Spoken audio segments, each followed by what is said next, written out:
Hey everybody, my name is Brandon, aka the Brando Critic, and yes, this is the first review I will be doing with my new setup with the new camera and the new lights. And for this special occasion, I decided to review my favorite movie of 2017, Baby Driver. So as soon as I walked out the theater, I said to myself, wow, this movie, I can connect with it on such a personal level. Now, a bit of backstory here. When I was in high school, grade 8, grade 9, grade 10, I had little to no friends.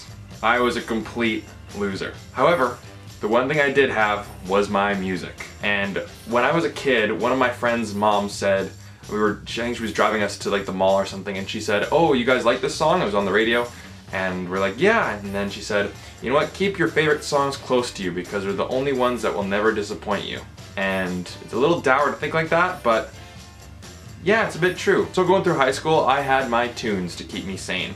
I had, you know, He-Man Woman Hater by Extreme, She Sells Sanctuary by The Cult, Turn Up the Radio by Autograph, or any other song used in Grand Theft Auto Vice City. But that was me. Everywhere I walked, everything I did, I had my headphones in and there was music playing. And it's like I had a soundtrack to my life. Kinda like Baby Driver. And you've seen it on the posters and you've seen it in the marketing. Music is a giant part of this movie.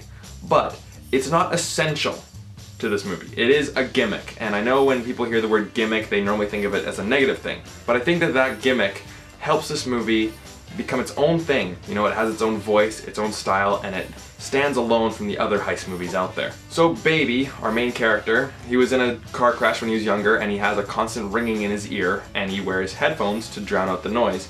And since that he has headphones in, every single scene is a different song, or at least most of the scenes are a different song. And I think that the choices of music and the way that they edit the entire film on the beat of the music, I thought was just absolutely fantastic. And it's not just simply laying down dollar bills and each dollar is a certain beat of the song, but like the car chases. Not only are they well filmed and they're exciting on its own, but the music and having a different song for each chase and having it edited to the beat of the music, it just elevates this movie to a whole nother level. And I can't even think of another movie that really does that, other than Run Lola Run, which is a German movie made in the 90s, which it was just a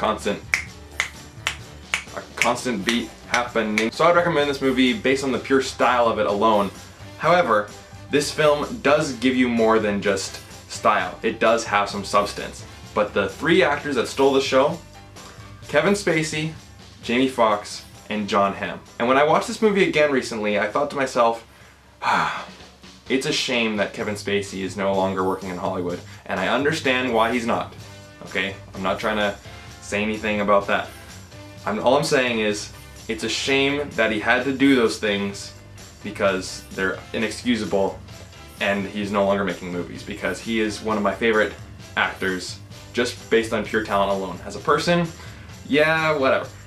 Horrible Bosses, Seven, Usual Suspects, American Beauty, and Baby Driver, plus others. And here he does an amazing job. Jamie Foxx and Jon Hamm also feel like they've been taken out of a Quentin Tarantino movie. And I know I'm not the first one to see that or admit that, and I know many other YouTube reviewers have noted that, but it's true. The dialogue that they have is so quippy and just so engaging, and they really steal the show from Baby, who is kind of flat. I know I'm not the only one saying this either, but he really could have been played by anybody. Ansel Elgort does do a great job, but he does play like that blank slate character, whereas you see his character interact with the more interesting characters of the story. And last thing I want to talk about is the romance. Now, I know a lot of people say that it's underwritten, and it is, but I think that that was done on purpose, because Lily James, who happens to be probably one of the most beautiful women on this planet, she plays like the classic, oh, I work at this diner and I just wanna hit the open road with nothing but my tunes.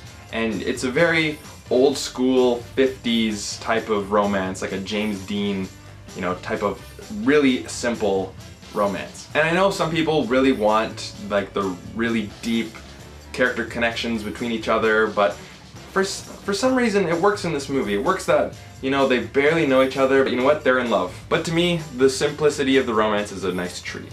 So, in conclusion, you got great action sequences, great characters, a simple yet classic romance, which is pretty cute to see, and having every single scene play to the beat of a different song, I think this is one of the most unique movies that everyone should watch.